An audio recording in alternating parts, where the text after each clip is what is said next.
शुभ प्रभात प्यारे विद्यार्थियों। आशा है आप सभी अपने घरों में सुरक्षित होंगे और साथ में मज़े से अपनी पढ़ाई कर रहे होंगे। आज हम पढ़ने वाले हैं हमारी हिंदी की पाठ्य पुस्तक रिमझिम से एक और मज़ेदार पाठ।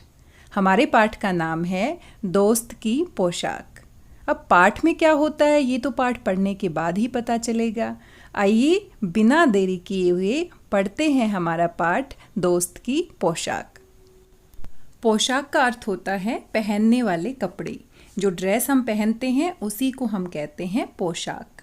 दोस्त की पोशाक यानी किसी दोस्त की ड्रेस के बारे में बात की जा रही है, उनके कपड़ों के बारे में बात की जा रही है। अब क्या बात की जा रही है आइए पढ़ते हैं। एक बार नसरुद्दीन अपने बहुत पुराने दोस्त जमाल साहब से मिले। नसरुद्दीन के दोस्त का नाम क्या था? जमाल साहब।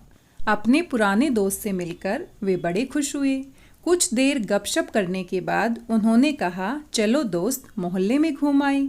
जमाल साहब ने जाने से मना कर दिया और कहा, अपनी इस मामूली सी पोशाक में मैं लोगों से नहीं मिल सकता।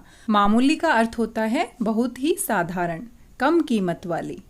अब जमाल साहब ने जाने से मना कर दिया क्योंकि उनके पास साधारण सी ड्रेस थी, उनके पास इतने अच्छे महंगे कपड़े नहीं थे और उनको लग रहा था कि मैं लोगों से इन कपड़ों में नहीं मिल सकता हूँ।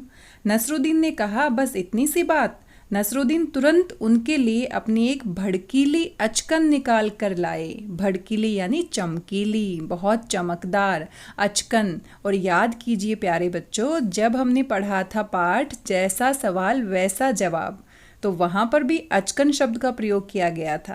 चित्र में आप अचकन को देख सकते हैं। इस तरह की ड्रेस को हम अचकन कहते हैं। तो नसरुद्दीन ने अपने दोस्त के लिए एक चमकीली अचकन ला कर दी और कहा, इसे पहन लो, इसमें तुम खूब अच्छे लगोगे, सब देखते रह जाएंगे और इसको पहनकर हम मोहल्ले में घूमने चलते हैं। आइए देखते हैं आगे क्या होता है। बन ठन कर दोनों घूमने निकले। बन ठन कर यानी कि अच्छे से तैयार होके दोनों दोस्त घूमने निकल पड़े। दोस्त को लेकर नसरुद्दीन पड़ोसी के घर गए। नसरुद्दीन ने पड़ोसी से कहा, ये है मेरे खास दोस्त जमाल साहब, आज कई सालों बाद इनसे मुलाकात हुई है। वैसे जो अचकन इन्होंने पहन रखी है वह मेरी है। ये सुनकर जमाल साहब पर तो मानो घड़ों पानी पड़ गया। घड़ों पानी पड़ना प्यारे बच्चों मुहावरा है। इसका अर्थ होता है लज्जित होना, शर्मिंदा होना। अब जमाल साहब को ये बात अच्छी नहीं लगी क्योंकि नसरुद्दीन ने कहा कि इन्होंने जो अचकन पहनी हुई है ये उनकी है। तो ये तो गलत बात है। अगर आप किसी को अपनी ड्रेस उधार देते हैं तो कम से कम सबके सामने ये नहीं कहना चाहिए कि ये मेरी ड्रेस है। बाहर निकलते ही मुंह बनाकर उन्होंने नसरुद्दीन से कहा, तुम्हारी कैसी अकल है? अकल यानी बुद्धि। क्या तुम्हें समझ नहीं है कि तुम्हें इस तरह से अपने दोस्त से नहीं कहना चाहिए? क्या ये बताना जरूरी था कि ये अचकन तुम्हारी है? तुम्हारा पड़ोसी सोच रहा होगा कि मेरे पास अपने कपड़े हैं ही नहीं। तो जमाल साहब को ये बात बहुत बुरी लगी और ये बात उन्होंने अपने दोस्त नसरुद्दीन को भी बताई। नसरुद्दीन ने माफ़ी मांगते हुए कहा, गलती हो गई, अब ऐसा नहीं कहूँगा। अब नसरुद्दीन उन्हें हुसैन साहब से मिलवाने ले गए। हुसैन साहब ने गर्मजोशी से उनका स्वागत सत्कार किया। गर्मजोशी यानी पूरे जोश के साथ, पूरी खुशी के साथ। स्वागत सत्कार करना यानी वेलकम करना, स्वागत करना। जब जमाल साहब के बारे में पूछा तो नसरुद्दीन ने कहा, जमाल साहब मेरे पुराने दोस्त हैं और इन्होंने जो अचकन पहनी है वह इनकी अपनी ही है। इस बार नसरुद्दीन ने कहा कि इनकी अचकन खुद की है। पहले कहा था कि ये अचकन मेरी है। जमाल साहब फिर नाराज हो गए। बाहर आकर बोले, झूठ बोलने को किसने कहा था तुमसे? क्यों? नसरुद्दीन ने कहा, तुमने जैसा चाहा मैंने वैसा ही तो कहा। क्योंकि पिछली बार जमाल साहब नाराज हो गए थे जब नसरुद्दीन ने अपने पड़ोसी से कहा कि जो अचकन इन्होंने पहनी हुई है वो उनकी है। तो इस बार उन्होंने कहा कि जो अचकन इन्होंने पहनी हुई है वो उनकी अपनी अचकन है। लेकिन जमाल साहब फिर से नाराज हो गए। अब आगे देखते हैं क्या होता है। तुमने जैसा चाहा मैंने वैसा ही तो कहा। पोशाक की बात कहे बिना काम नहीं चलता क्या? उसके बारे में न कहना ही अच्छा है, जमाल साहब ने समझाया। इस बार जमाल साहब ने समझाया कि मेरी पोशाक की बात क्यों करते हो? जब तुम किसी से मुझे मिलवाते हो तो मुझे मिलवाओ, मेरा नाम बताओ, मेरी ड्रेस की बात नहीं करनी चाहिए। अब आगे देखते हैं क्या होता है। जमाल साहब को लेकर नसरुद्दीन आगे बढ़े। तभी एक अन्य पड़ोसी मिल गए। नसरुद्दीन ने जमाल साहब का परिचय उनसे करवाया। परिचय यानी उनके बारे में बताया। मैं आपका परिचय अपने पुराने दोस्त से करवा दूं। यह है जमाल साहब, और इन्होंने जो अचकन पहनी है उसके बारे में मैं चुप ही रहूं तो अच्छा है। प्यारे बच्चों, तो इस बार भी उन्होंने उनकी पोशाक के बारे में कुछ ना कुछ तो जरूर कह दिया। और आपको क्या लगता है, जमाल साहब को इस बार भी बुरा लग गया होगा? क्योंकि ऐसे उनको नहीं बोलना चाहिए। वो इतना भी तो कह सकते हैं कि ये है मेरे दोस्त जमाल साहब। लेकिन हर बार उन्होंने उनकी अचकन की बात जरूर की है, और इस बात से जमाल साहब बिल्कुल चिढ़ गए हैं। उनको ये बिल्कुल अच्छा नहीं लग रहा। प्यारे बच्चों, देखा आपने कितना मज़ेदार पाठ था। और पाठ से हमने सीखा कि अगर हम किसी को अपनी वस्तु उधार देते हैं तो बार बार उसके बारे में इस तरह से नहीं बोलना चाहिए, जिस तरह से नसरुद्दीन जमाल साहब को बार बार बता रहे हैं कि ये अचकन उनकी है। तो इस तरह से अगर कोई वस्तु हम किसी को उधार देते हैं तो चुपचाप हमें उधार दे देना चाहिए, और जब वो वापस करे तो हमें ले लेना चाहिए। इस तरह एहसान नहीं जताना चाहिए। प्यारे बच्चों, पाठ हमने पूरा पढ़ लिया है। पाठ के प्रश्न उत्तर हम अगले वीडियो में डिस्कस करेंगे। जैसे ही आपका पाठ खत्म होता है तो एक और पाठ आपको दिया गया है, नसरुद्दीन का निशाना। और ये पाठ सिर्फ आपके पढ़ने के लिए है, इसके प्रश्न उत्तर आपसे नहीं पूछे जाएंगे। आइए इस पाठ को भी पढ़ लेते हैं, लेकिन इसके प्रश्न उत्तर आपने नहीं करने हैं क्योंकि इसके प्रश्न उत्तर दिए ही नहीं गए हैं। ये सिर्फ आपके पढ़ने के लिए है। जिस तरह से अकबर और बीरबल के किस्से बहुत प्रसिद्ध हैं, वैसे ही नसरुद्दीन के किस्से भी बहुत प्रसिद्ध हैं। आइए देखते हैं इस पाठ में नसरुद्दीन क्या कर रहे हैं। नसरुद्दीन का निशाना। एक दिन नसरुद्दीन अपने दोस्तों के साथ बैठे बतिया रहे थे। बतियाना यानी बातें करना। बात ही बात में उन्होंने गप मारना शुरू कर दिया। गप मारना यानी काल्पनिक बातें करना, बढ़ा चढ़ाकर बातें करना जिनमें कोई सच्चाई नहीं होती है। तीरंदाजी में मेरा मुकाबला कोई नहीं कर सकता। नसरुद्दीन ने कहा कि तीर चलाने में, तीरंदाजी यानी तीर चलाने की कला में मेरा कोई मुकाबला नहीं कर सकता।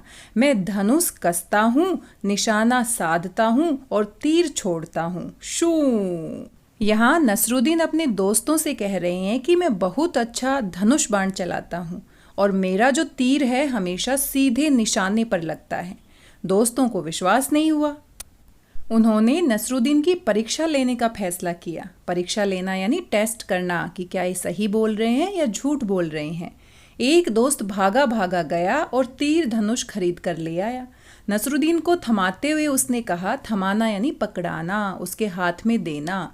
ये लो तीर धनुष और अब साधो अपना निशाना उस लक्ष्य पर। लक्ष्य यानी जिस जगह पर हमें तीर चलाना है उसको हम क्या कहते हैं, लक्ष्य। देखते हैं कि तुम सच बोल रहे हो या झूठ। नसरुद्दीन फंस गए क्योंकि वो तो लंबी लंबी फेंक रहे थे, गप मार रहे थे। उन्होंने धनुष अपने हाथों में उठाया, डोर खींची, निशाना साधा और छोड़ दिया तीर को। और जैसे ही तीर को छोड़ा आवाज आई, शू। तीर निशाने पर नहीं लगा बल्कि वह तो बीच में ही कहीं गिर गया। हा हा हा हा। सभी दोस्त हंसने लगे। क्या यही तुम्हारा बेहतरीन निशाना था? उन्होंने कहा कि तुम तो बहुत लंबी लंबी बातें कर रहे थे, गप मार रहे थे कि मैं बहुत अच्छा निशाना लगाता हूँ। मेरा तीर हमेशा सीधा निशाने पर लगता है, लेकिन देखो अभी तो निशाने पर नहीं लगा, तीर तो बीच में ही गिर गया। नहीं नहीं, हरगिज नहीं, ये तो काजी का निशाना था। मैं तो तुम्हें दिखा रहा था कि काजी कैसे निशाना लगाता है। इतना कहते हुए नसरुद्दीन ने दोबारा धनुष उठाया, डोर खींची, निशाना साधा और तीर को छोड़ दिया। शू।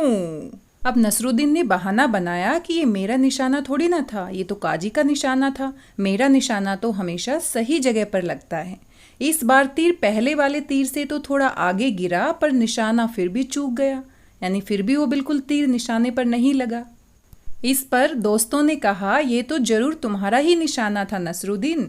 बिल्कुल नहीं, नसरुद्दीन ने कहा, ये मेरा नहीं सेनापति का निशाना था। इस बार फिर से नसरुद्दीन ने बहाना बना दिया। एक दोस्त ने ताना कसा, सूची में अब अगला कौन है? सूची यानी लिस्ट, कि अब किसका नाम लेने वाले हो। कभी कहते हो काजी का निशाना है, कभी कहते हो सेनापति का निशाना है। तुम्हारी सूची में, तुम्हारी लिस्ट में अगला नाम किसका लेने वाले हो? इतना सुनते ही सबने जमकर ठहाका लगाया। ठहाका लगाना यानी जोर जोर से हंसना। नसरुद्दीन खामोश रहा। उसने चुपचाप एक और तीर उठाया। नसरुद्दीन ने एक बार फिर तीर चलाया। शू। इस बार तीर ठीक निशाने पर लग गया। सभी आश्चर्य से नसरुद्दीन की ओर मुंह बाए ताकने लगे। सभी बड़े हैरान हो गए। आश्चर्य यानी हैरान होना कि इस बार तो नसरुद्दीन का निशाना बिल्कुल सही जगह पर लगा है। मुंह बाए ताकना यानी एकदम हैरानी से देखना। इससे पहले कि कोई कुछ कह पाता, नसरुद्दीन ने एक विजेता के अंदाज में कहा, देखा तुमने, यह था मेरा निशाना। तो देखा बच्चों, नसरुद्दीन ने अपनी गलती को कैसे छिपा लिया और एक बार कोशिश करने के बाद निशाना नहीं लगा, दूसरी बार कोशिश करने पर निशाना नहीं लगा, लेकिन अपनी समझदारी से उसने तीसरी बार सही जगह पर निशाना लगा लिया। प्यारे विद्यार्थियों, कैसा लगा आपको नसरुद्दीन का निशाना? मज़ेदार था ना? इसी प्रकार से बहुत सारे नसरुद्दीन के मज़ेदार किस्से आप सर्च करके पढ़ सकते हैं। जिस तरह से अकबर बीरबल के किस्से बहुत प्रसिद्ध हैं, बिल्कुल वैसे ही नसरुद्दीन के मज़ेदार किस्से बहुत प्रसिद्ध हैं। प्यारे बच्चों, आज के वीडियो में बस इतना ही। अगले वीडियो में हम दोस्त की पोशाक पाठ के अभ्यास के प्रश्न उत्तर करेंगे। वीडियो आपको कैसा लगा ज़रूर बताइएगा। मिलते हैं अगले वीडियो में। तब तक स्वस्थ रहिए, व्यस्त रहिए, मस्त रहिए और मज़े से पढ़ते रहिए। मेरी भाषा हिंदी भाषा परिवार से जुड़ने के लिए आप सभी का धन्यवाद। बहुत बहुत धन्यवाद।